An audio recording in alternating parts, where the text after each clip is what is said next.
대규모 환매 중단 사태를 초래한 옵티머스 펀드 사기 사건을 수사하는 검찰이 수탁사인 하나은행을 압수수색했습니다.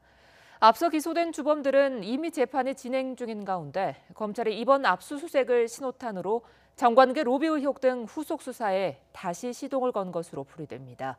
이경국 기자입니다. 검찰이 서울 중구에 있는 하나은행 본점 수탁영업부를 압수수색했습니다. 지난 6월에 이어 두 번째 압수수색입니다. 하나은행은 문제가 된 옵티머스 펀드의 수탁은행으로 자금 대부분을 관리하고 있습니다.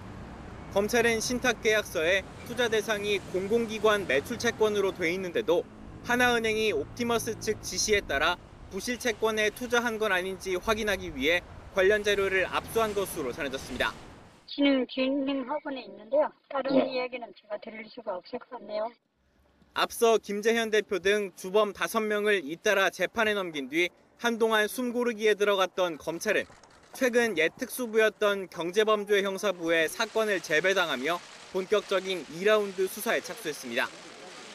서류 위조만으로 1조 원 넘는 투자 유치가 가능했던 배경과 정관계 로비 의혹 등 여전히 확인해야 할 부분이 적지 않기 때문입니다.